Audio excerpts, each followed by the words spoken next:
the gate syllabus contains the design of the gears, है ना? All 4 types of gears, design of the spur, helical, bevel, and worm. Now we will cover that part, and we will also cover the design of the bearings. Bearings are classified in 2 categories: sliding contact bearing and rolling contact bearings. We will cover both. Or I think IC engine components are not the part of the gate syllabus. So we will leave that syllabus. Design of piston, cylinder, connecting rod, and crankshaft. So IC engine has not been taken in the syllabus of the gate. है ना, आप भी check करिएगा. So I think in gate syllabus this part has not been covered. So we will not waste time on cylinder, piston, crankshaft, and connecting rod. Now, so in today's class we will focus on the design of the gears. So what is gear? Gear is a toothed wheel. Gear is a toothed wheel which can transmit power from one shaft to another shaft with the help of successive engagement. So successive engagement is very important. Successive engagement. So gears transmit power with the help of successive engagement from one place to another place. Okay. Power transmission, we are having 2-3 devices for power transmission. One is belt pulley drive, one is chain drive, one is gear drive. Okay. Gear drive is having certain advantage over the other drives.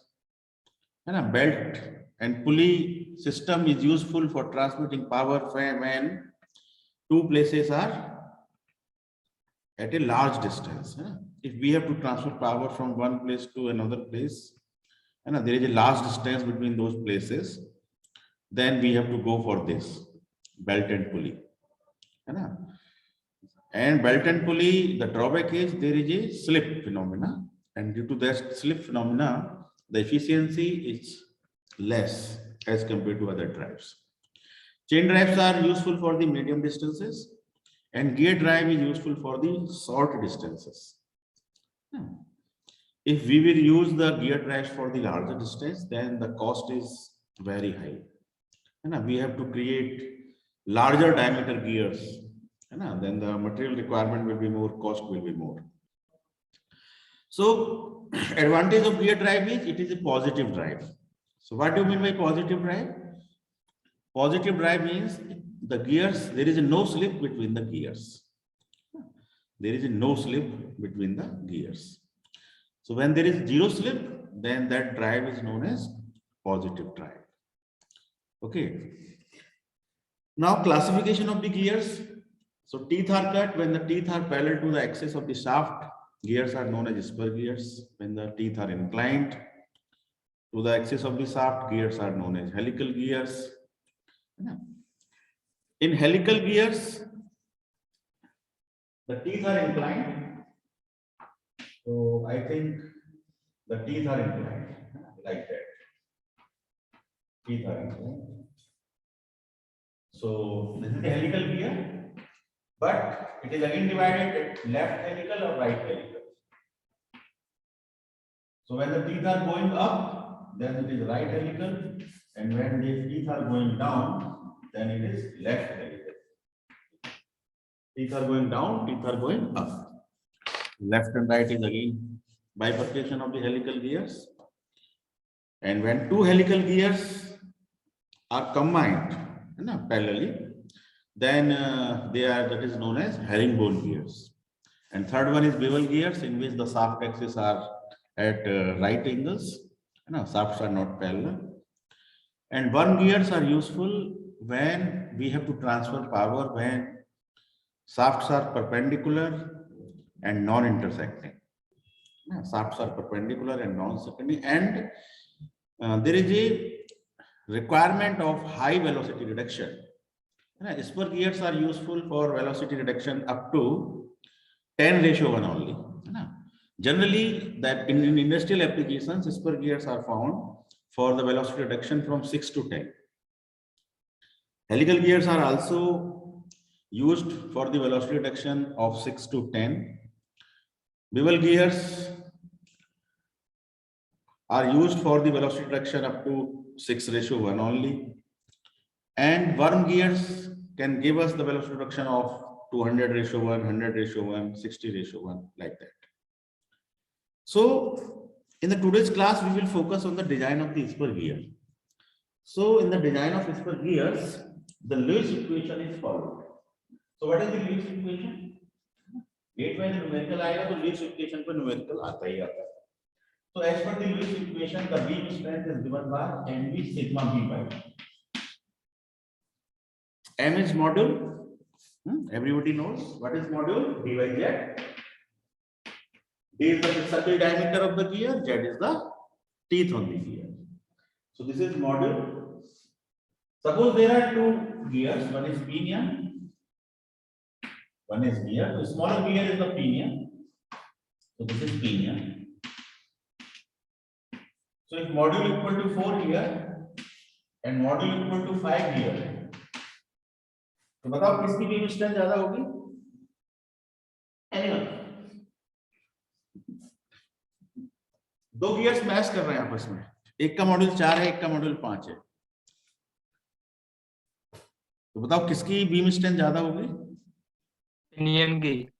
किसकी? Pinion की ज्यादा होगी। अच्छा, क्यों? Reason? उसका तो module कम है, तो ज्यादा क्यों होगी? इसका मॉड्यूल 4 है, इसका मॉड्यूल 5 है, तो ये बीम स्ट्रेंथ इसकी ज्यादा कैसे आ जाएगी? जिनने भी बोला है प्लीज बताइए, या अपना आंसर चेंज करिए fast. Just discuss with me, किसकी बीम स्ट्रेंथ ज्यादा होगी? मोहित,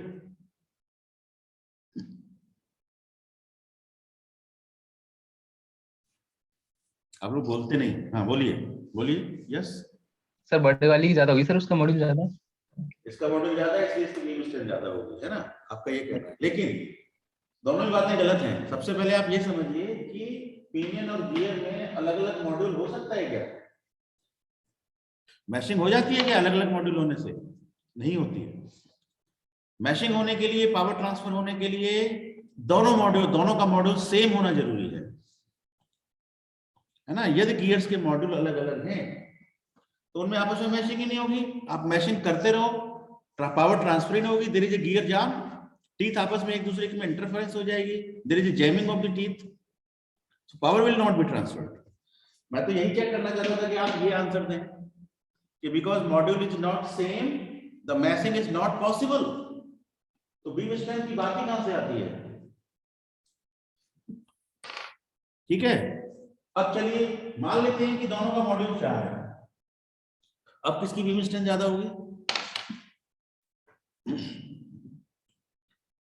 अब आप ये कह सकते हैं कि अब तो दोनों की बराबर होनी चाहिए, है ना? मैशिंग में तो कोई दिक्कत आएगी नहीं, तो एम इज कांस्टेंट। जब भी कोई गियर मैशिंग में होंगे इस पर गियर, तो एम एक कांस्टेंट पॉइंट है। एम को तो कांस्टेंट रखना ही पड़ेगा आपको मैशिंग में, ठीक है? Otherwise there will not be power transfer, there is a jamming of the teeth, interference problem will be there. What is B? B is the face width. जब दो टीथ आपस में मैश कर रहे हैं तो दोनों की फेस विड्थ भी बराबर ही होगी, है ना? और फेस विड्थ के लिए कभी-कभी पूछते हैं कि कितनी फेस विड्थ रखनी चाहिए, तो जनरली 8 एम से लेके 12 एम के बीच में फेस विड्थ रखी जाती है। ये एक एम्पिरिकल रिलेशन है। फेस विड्थ जो है 8 टाइम्स मॉड्यूल से 12 टाइम्स मॉड्यूल के बीच में रखते हैं, लगभग 10 एम रख सकते हैं, ठीक है? तो बी इज आल्सो एक तरह से कांस्टेंट है दोनों के लिए। अब क्या बचा? Sigma B. सिग्मा बी होता है बेंडिंग स्ट्रेस, ठीक है? अब बताओ बेंडिंग स्ट्रेस किसका ज्यादा होगा? ये तो किसी का भी हो सकता है, मटेरियल पे डिपेंड करेगा, है ना? मटेरियल पे डिपेंड करेगा। यदि ये स्ट्रॉन्ग मटेरियल पे है, ये वीकर है ना? तो क्या हम कैसे पता करेंगे कौन वीकर है? विच गियर इज वीकर, ये पॉइंट पता करना जरूरी है कि विच पॉइंट इज वीकर। ये टूथ फैक्टर है, इसे कौन सा फैक्टर कहते हैं? टूथ फैक्टर, लेविस फैक्टर, ठीक है? तो बताओ लेविस फैक्टर की वैल्यू किसके लिए ज्यादा होगी? पिनियन के लिए कि गियर के लिए? Anyone?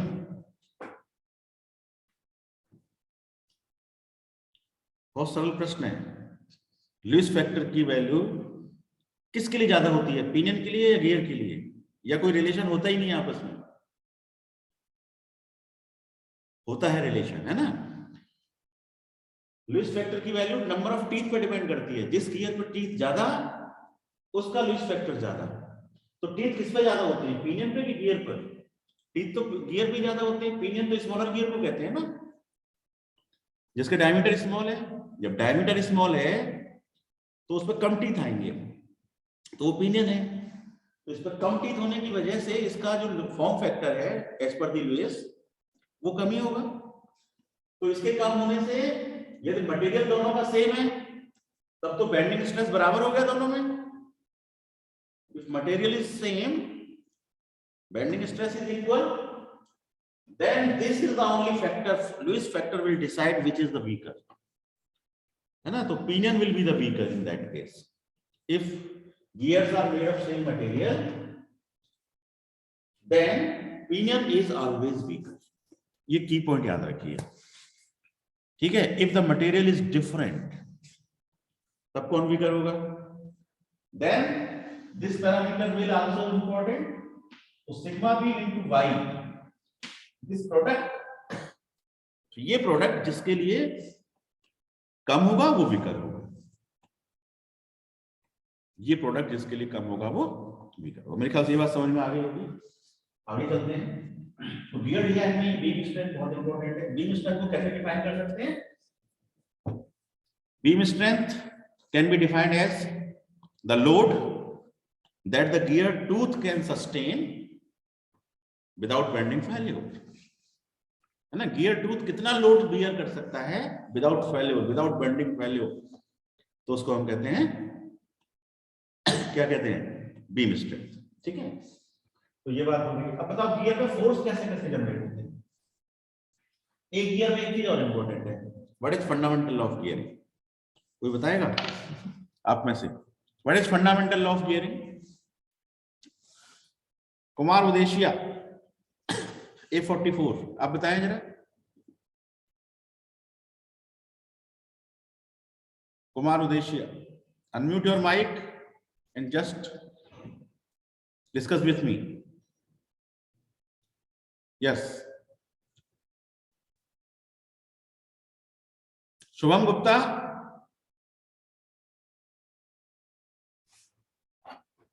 Let me see the chat. Shubham Gupta, good afternoon, sir. हाँ, unmute हो जाइए जरा। Shubham Gupta, please unmute.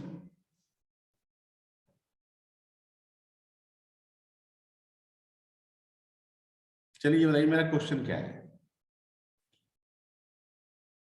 मैं ये मान लूंगा कि आप इस लेक्चर में ध्यान से सुन रहे हैं। What is my question?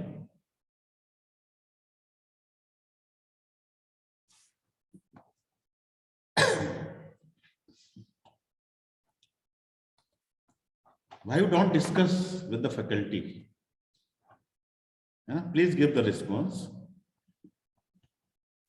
कोई भी दीजिए। प्रशांत शर्मा, मोहम्मद अजहर, अनुराग भारद्वाज,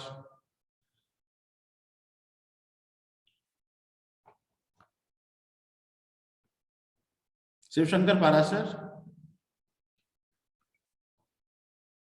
मेरी आवाज आ रही है?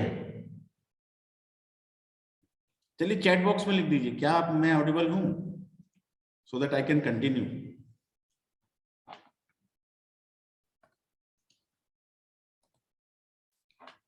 Please write in the chat box, am I audible or not?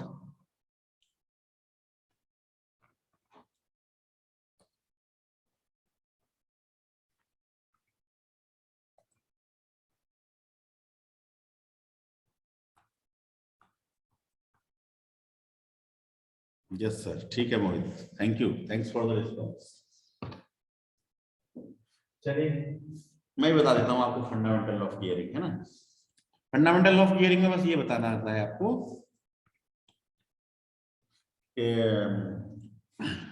for the fixed velocity ratio, है ना, for the fixed velocity ratio the line the common normal at the tooth profile, है ना, दो टीथ कांटेक्ट में होते हैं, मान लो ये तो पिनियन का टीथ है और ये आपका उसका टीथ है, किसका, मान लीजिए उसका टीथ है गियर का, तो दोनों टीथ किसी पर्टिकुलर पॉइंट पे कांटेक्ट में रहते हैं, इस पॉइंट को कह रहे हैं हम C, C is the point of contact. तो इस पॉइंट से जो नॉर्मल जाएगा, दोनों का नॉर्मल होना चाहिए common normal, common normal at the tooth profile, है ना, तो ये नॉर्मल गियर के टूथ पे भी नॉर्मल है, पिनियन के टूथ पे भी नॉर्मल है ना। So this is the common normal. तो ये होती है line of action of the force, इसी डायरेक्शन में फोर्स लगता है, पिनियन का टीथ गियर के टीथ पे फोर्स लगाता है, एक्शन फोर्स, और गियर पिनियन पर रिएक्शन फोर्स लगाता है, ठीक है। तो इस फोर्स को यदि हम पी कहें तो इसके दो कंपोनेंट हो जाते हैं, एक हो जाता है पी कॉस थीटा या P cos alpha, alpha pressure angle है, और एक हो जाता है P sine alpha,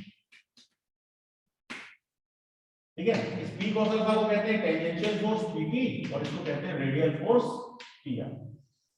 fundamental law of gearing बोलता है कि common normal at the tooth profile must always pass through the pitch point, है ना, पिनियन का जो पिच पॉइंट है, गियर का जो पिच पॉइंट है, तो common normal at the tooth profile must pass through the pitch point,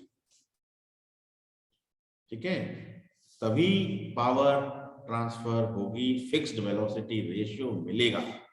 जैसे हम कह रहे हैं फिक्स्ड वेलोसिटी 5 का मिल रहा है, तो 5 का जब भी मिलेगा जब कॉमन नॉर्मल पिच पॉइंट से पास होगा, इसे कहते हैं फंडामेंटल लॉ ऑफ गियरिंग। और फंडामेंटल लॉ ऑफ गियरिंग जो है वो क्यों इंपॉर्टेंट है, और इसको कौन कौन सी टूथ प्रोफाइल ओके करती हैं, केवल दो ही टूथ प्रोफाइल होती हैं, एक इन्वॉल्यूट टूथ प्रोफाइल होती है और एक दूसरी साइक्लोइड टूथ प्रोफाइल होती है, ठीक है। ये दोनों प्रोफाइल इस फंडामेंटल लॉ ऑफ गियरिंग को सेटिस्फाई करते हैं, नंबर 1। अब बताओ व्हाट इज इन्वॉल्यूट, क्या होता है इन्वॉल्यूट कर्व, साइक्लोइड कर्व क्या होता है, एनीवन? मेमोरीज जितना भी याद है बोलते रहिए, यदि नहीं भी याद है तब भी रिस्पॉन्स तो दे सकते हैं। Yes, 73 participants are with me.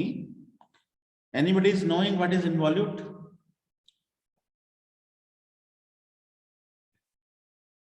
Locus है, सर्किल क्या होता है, locus of a point which travels in such a fashion so that its distance from the fixed point is always same.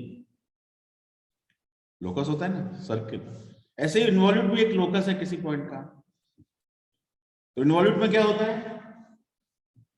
एक सर्किल होता है, एक टेंजेंट होती है टी डैश, इस टेंजेंट में कोई पॉइंट होता है पी। अब ये लाइन इस सर्किल के चारों तरफ रोटेट हो रही है without slipping, this line rotates around the circle without slipping. तो इस पॉइंट पी की जो लोकस है ना, कभी ये लाइन यहाँ आ जाएगी, कभी ये लाइन यहाँ आ जाएगी, कभी ये लाइन यहाँ आ जाएगी, रोल करते करते तो इस पॉइंट पी के लोकस बदल जाएगी। तो इस तरह से जो कर्व बनना है that is the involute curve, locus of the point P on the tangent of a circle which rolls around the circle without slipping. It is involute. बहुत इजी परिभाषा है। What is cycloid? Tooth profile तो आना चाहिए। What is cycloid? Anyone? कुछ याद आ गया हो शायद आपको इस मेरे बताने से। Involute तो क्लियर हो गया। What is cycloid now? Cycloid बहुत आसान है। फिर से एक सर्किल ले लिया, इन्वॉल्यूट में टेंजेंट ली थी, इसमें टेंजेंट नहीं लेना है, इसमें सर्किल लेना है, दूसरा सर्किल, है ना। अब सर्किल में कोई पॉइंट पी है, अब इस पी पॉइंट का लोकस जब ये सर्किल के चारों तरफ रोटेट होगा विदाउट स्लिपिंग, ठीक है, it is the locus of a point P on the circle which rotates around another circle without slipping, then the curve generated is known as epicycloid. Cycloid भी दो तरह के हैं, एक एपी साइक्लॉइड और एक है हाइपोसाइक्लॉइड। ये जो डेफिनेशन है इसकी है एपी, एपिसाइक्लॉइड। और हाइपोसाइक्लॉइड में क्या होता है, उसमें भी एक सर्किल होता है, दूसरा भी सर्किल होता है, लेकिन वो अंदर होता है, ठीक है। और इस सर्किल के ऊपर कोई पॉइंट होता है P, when this circle rotates around the circle without slipping, अंदर ही अंदर रोटेट हो रहा है सर्किल, है ना। Circle rotates around the circle Without slipping in the locus of the point P generated is known as hypocycloid. ठीक है, तो एपी कन्वर्ट हो गया हाइपो, और ईपी और हाइपो को दोनों को मिक्स कर दे तब बनता है कंप्लीट साइक्लोइड। तो cycloid is a mixture of epicycloid and hypocycloid. ठीक है, अब चूंकि ये मिक्सचर है तो इसकी मैन्युफैक्चरिंग कॉम्प्लेक्स है, मतलब कठिन है। हर जगह 2 टूल की रिक्वायरमेंट है। एपिसाइक्लोइड के लिए अलग मशीनिंग टूल चाहिए, उसके लिए अलग मशीनिंग टूल चाहिए। तो इस वजह से साइक्लोइड गियर इंडस्ट्रियल एप्लीकेशंस में बहुत कम देखने को मिलता है। ठीक है, generally we follow involute profile for the gear. ठीक है, राइट, तो इन्वॉल्यूट ज्यादा सुटेबल होता है क्योंकि ये सिंगल कर्व है और वो 2 कर्वों का मिक्सर है, और ये दोनों ही curve fundamental law of gearing को सेटिस्फाई करते हैं। तो देखिए आज की क्लास में हमने क्या समझ लिया, गियर वीकर है, कैसे निकालते हैं। जब गियर सेम मटेरियल के बने हो तो पिनियन इज ऑलवेज वीकर। जब गियर डिफरेंट मटेरियल के बने हो तो जो प्रोडक्ट होता है sigma B into Y, Y है रिस्क फैक्टर, इन दोनों का प्रोडक्ट जिसके लिए कम होगा, यदि गियर के लिए कम है तो गियर वीकर होगा, पिनियन के लिए कम है तो पिनियन वीकर होगा। ठीक है, हमने ये भी जाना कि बीम स्ट्रेंथ क्या है ना। Beam strength is the load that the tooth can sustain without bending failure। ठीक है, ऐसे एक और वर्ड आता है wear strength। wear strength, beam strength without bending failure आता है उसमें, इसमें विदाउट पिटिंग फेल्योर आता है ना। The teeth of the pinion strikes over the teeth of the gear, तो वो स्ट्राइक होने से कांटेक्ट स्ट्रेस जनरेट होते हैं। कांटेक्ट स्ट्रेस बार बार हिट करने से, बार बार कांटेक्ट होने से वहां पिटिंग फिनोमेना जनरेट होती है ना। तो ये pitting property surface endurance strength से मेजर होती है। बेंडिंग प्रॉपर्टी बेंडिंग स्ट्रेस से मेजर होती है ना, बेंडिंग इक्वेशन। और ये जो पिटिंग प्रॉपर्टी है ये कांटेक्ट स्ट्रेस है ना, hertz equation, surface endurance strength, इससे डिसाइड होती है। तो गियर्स कभी कभी बेंडिंग में बड़ा मजबूत होता है लेकिन वियर में वीक है ना, वियर में वीक होता है। तो हमें गियर डिजाइन में दोनों चीजों को ध्यान देना होता है, बीम स्ट्रेंथ को भी और वियर स्ट्रेंथ को भी। वियर स्ट्रेंथ को हम रिप्रेजेंट करेंगे SW से और बीम स्ट्रेंथ को करते हैं SB से। SB का formula MB sigma B by होता है, SW का फॉर्मूला B/P होता है। B फेस विड्थ है, Q रेशियो फैक्टर है ना, न्यूमेरिकल आता है गेट में तो ये फॉर्मूले तो याद होने चाहिए ना, B/P। We are not going for derivation, just remember what is wear strength, B/P। B phase width, Q ratio factor, dP diameter of pinion and K is the load factor। ठीक है, तो गियर के बारे में कुछ हल्की सी बात हमारी होगी। एक चीज बताओ, what is simple gear train, what is compound gear train. मैं आपके सामने 2 डायग्राम बना रहा हूं, एक गियर 2 गियर, 1 2 3। बताओ कौन सा सिंपल है कौन सा कंपाउंड है। मोहित क्या बता सकते हैं इसमें से कौन सा सिंपल है कौन सा कंपाउंड है। एनीवन? आप लोग जवाब नहीं देते। सर फर्स्ट सिंपल है, सेकंड वाला सर कंपाउंड हो जाएगा। फर्स्ट वाला सिंपल है आपके सामने, सेकंड वाला कंपाउंड है। Yes sir. नो, दोनों ही सिंपल है, यही तो समझना है। ये भी सिंपल है। ठीक है, एक और बनाता हूं, 1 2 3 4।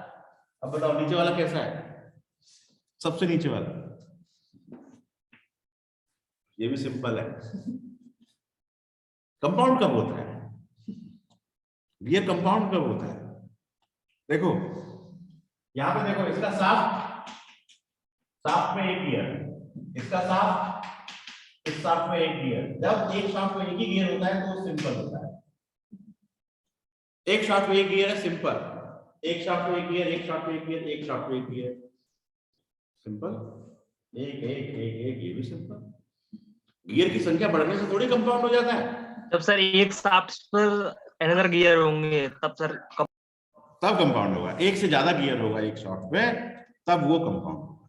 ठीक है, उसका डायग्राम बना के दिखाते हैं, उसका डायग्राम कैसा होगा, देखिएगा ध्यान से। देखो, मान लो ये शाफ्ट है, शाफ्ट पे एक गियर बना दिया, इसी शाफ्ट पे दूसरा गियर बना दिया। अब शाफ्ट में 2 गियर है, ठीक है। तो अब पहला गियर किसी और गियर के साथ में, ठीक है, पहला गियर इस गियर के साथ मैच कर रहा है, राइट, और ये वाला गियर किसी और गियर के साथ मैच कर रहा है। ठीक है, तो अब बताओ ये कैसा सिस्टम बना है? It is a compound gear train. Yes sir, it is compound gear train, है ना। तो ये अकेला अपने शाफ्ट पर है, ये अकेला अपने शाफ्ट पर है, लेकिन ये दोनों एक ही शाफ्ट पर है, इसलिए कंपाउंड गियर ट्रेन। ठीक है, क्यों क्यों यूज करते हैं compound gear train? What is the need? Simple से ही काम क्यों नहीं चला लेते हम? क्या फायदा है कंपाउंड गियर ट्रेन का? Anyone? We can take more velocity ratio with the help of compound gear train. Compound gear train, है ना। जैसे मैंने अभी कहा था कि स्पर गियर जनरली यूज होता है 5:1, 6:1 तक के लिए यूज होता है वेलोसिटी प्रोडक्शन में, ज्यादा के लिए यूज नहीं होता है। ये 10 बार 6 से 10 के बीच में चलता है ना। तो मान लीजिए अब इसमें देखो 2 स्टेज हो गए, पहला गियर दूसरे से मैच कर रहा है, फिर तीसरा गियर चौथे से मैच कर रहा है। तो पहले वाले स्टेज हो गई 1 और 2, उसमें हमको गियर रेशियो मिल गया Z2/Z1 पहले वाले के स्टेज में। इसको बोलते हैं हम I1, फर्स्ट वेलोसिटी रेशियो। और दूसरे वाले केस में 3, 4 के साथ मिक्स कर रहा है, तो उसको कहते हैं I2, हो गया Z4/Z3। ठीक है, अब मान लो Z1 पे T है 18, Z2 पे 90, तो कितना गियर रेशियो मिल गया? 5। ठीक है, 5 का गियर रेशियो मिल गया फर्स्ट स्टेज में। अब सेकंड स्टेज में देखो, मान लीजिए Z4 की वैल्यू 60 है, Z3 की वैल्यू 15 है, तो कितना गियर रेशियो मिला? 4 का। ठीक है, फर्स्ट स्टेज अपने आप में सिंपल है, सेकंड स्टेज अपने आप में सिंपल है, लेकिन इन दोनों को कंबाइंड करते हैं तो velocity, final velocity ratio is given by I1 into I2। तो 5 4 20, कितने का वेलोसिटी रेशियो मिल गया? 20 का। इस सिंपल स्पर गियर में 20 का स्पर रेशियो पॉसिबल नहीं है पॉसिबल, लेकिन उसमें कॉस्ट बहुत ज्यादा आती है। देखो, मान लो मुझे 20 का करना है, तो मान लीजिए यहां पे मैंने टीथ लिए हैं 20, और यहाँ पे मैंने टीथ लिए मान लो 100, तो गियर रेशियो कितने का आएगा? 5 का। लेकिन मुझे तो 20 का चाहिए, तो यहाँ पर कितने टीथ रखने पड़ेंगे मुझे? 400 टीथ रखने पड़ेंगे। 400/20 20, तभी तो गियर रेशियो 20 आएगा। अब देखो 400 टीथ का गियर होने का मतलब है उसका डायमीटर काफी बड़ा डायमीटर होगा। इतने बड़े गियर को बनाना कितना कठिन, उसकी मैन्युफैक्चरिंग कितनी कठिन, उसका मटेरियल कॉस्ट भी बढ़ जाएगा, मैन्युफैक्चरिंग कॉस्ट भी बढ़ जाएगी, है ना। तो बड़े बड़े गियर्स प्रेफर नहीं किए जाते, है ना। इतना वेलोसिटी रेशियो है, 20 का वेलोसिटी रेशियो चाहिए, तो सिंपल से बना लेने के लिए ज्यादा बड़ा गियर बनाना पड़ता है। एक गियर छोटा बनाना पड़ता है, एक गियर काफी बड़ा बनाना पड़ता है। तो यहाँ पर हम क्या करते हैं, दोनों को मल्टीप्लाई करने हो जाता है, तो यहाँ पर हमें देखो 20 का रेशियो मिल गया, छोटे छोटे 4 गियर हो गए। 90 से ज्यादा नहीं है, कहाँ 90 कहाँ 400। ठीक है, तो compound gear trains are useful because we can get, है ना, higher velocity ratio with smaller gears in multiple stages, है ना। अभी तो 2 स्टेज लिए हैं, मान लो मैं 3 स्टेज कर दूं, तो I1 I2 I3, final velocity ratio क्या हो जाएगा? I1 I2 I3।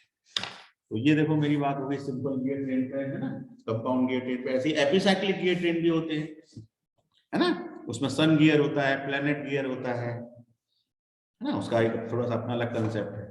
तो गियर के बारे में मैंने आपको जनरल आइडिया दे दिया। कल की क्लास में मैं आपको गेट में आए हुए गियर रिलेटेड क्वेश्चंस, है ना, गेट में जो तक पिछले 15 सालों में गेट के पेपर्स में जो गियर के क्वेश्चंस आए हैं, मैं उन क्वेश्चन से शुरुआत करूंगा। कल की क्लास में वो सारे क्वेश्चन आपको सॉल्व करूंगा, ठीक है। इस पर गियर का होगा, हेलिकल का होगा, बिवल का होगा, वर्म का होगा। तो कल हमारा गियर वाला पार्ट फिनिश हो जाएगा, ठीक है। तो अभी तक की क्लास में किसी को कोई क्वेरी हो तो प्लीज आस्क।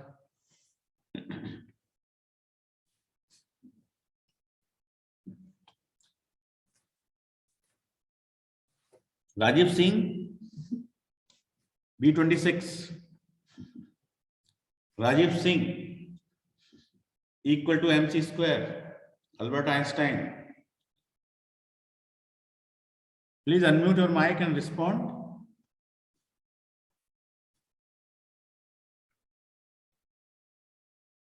आपके ऑडियो में प्रॉब्लम है क्या? नेट कनेक्शन, आपकी बैंडविड्थ कम है? केवल एक ही बच्चा जवाब दे रहा है, बताओ जब से, मोहित। Why not you?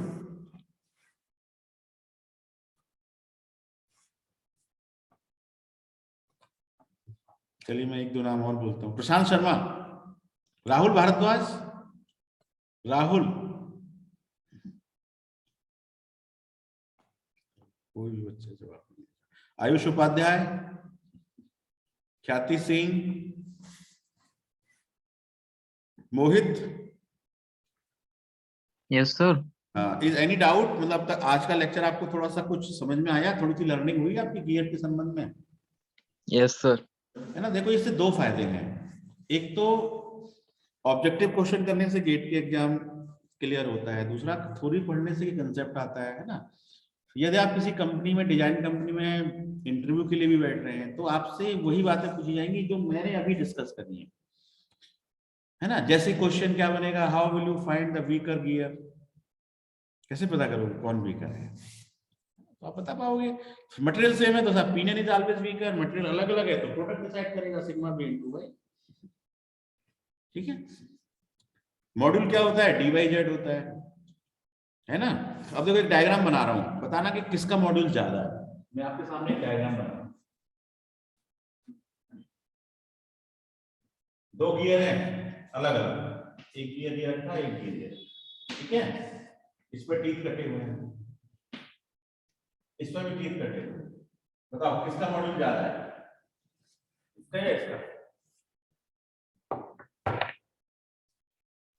Sir second वाले का ही होगा ना। सेकंड वाले का ज्यादा होगा आपके हिसाब से? नहीं सर डी वाले का होगा सर, है, फर्स्ट वाले का होगा। फर्स्ट वाले का ज्यादा है, यस, फर्स्ट वाले का ज्यादा होगा। तो आपने कैसे पता किया कि फर्स्ट वाले का ज्यादा है?